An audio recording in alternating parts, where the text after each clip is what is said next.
আসসালামু আলাইকুম। তো কেমন আছেন সবাই? আশা করি সবাই অনেক বেশি ভালো আছেন।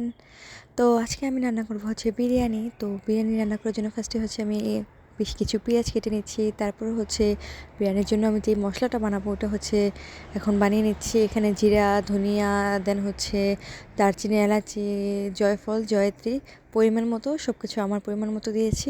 দেন এইগুলো দিয়ে ভালোভাবে হচ্ছে এটাকে ভিজিয়ে রাখবো। আর এখানে বাদাম, কিশমিশও দিয়েছি আর গোলমরিচ এগুলো দিয়ে এখন হচ্ছে ভিজিয়ে রাখবো। দেন হচ্ছে এগুলোকে আমি ব্লেন্ডার করে নেব। আপনারা চাইলে পাটাও পিষে নিতে পারেন। দেন মাংসের জন্য আমি আলাদাভাবে আর হচ্ছে চাল সিদ্ধ করার জন্য গোটা মশলাগুলো হচ্ছে রেডি করে রাখছি। তো এখানে হচ্ছে বিফটা ভালোভাবে ধুয়ে নিয়েছি। এখানে আমি হচ্ছে সব মশলা দিয়ে মেখে দেন হচ্ছে চড়িয়ে দিব।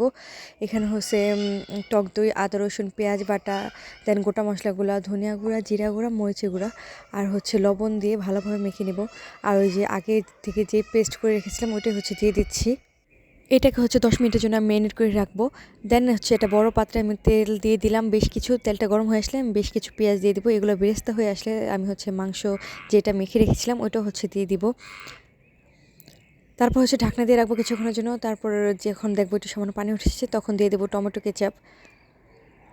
টমেটো কেচাপ দেওয়ার পর হচ্ছে আমি এটাকে ভালোভাবে ঢেকে রাখবো।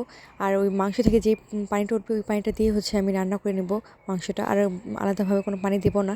আর এই পাশে হচ্ছে আমি আলু ভেজে নিচ্ছি বিরিয়ানিতে দেওয়ার জন্য।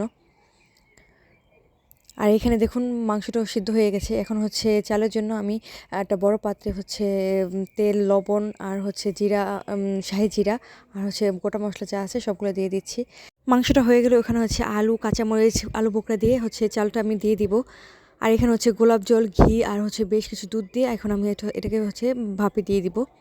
তো এই তো হয়ে গেল খুব ইজিভাবে হচ্ছে আমার পাক্কি বিরিয়ানি। আপনারা চাইলে বাসায় ট্রাই করতে পারেন। আল্লাহ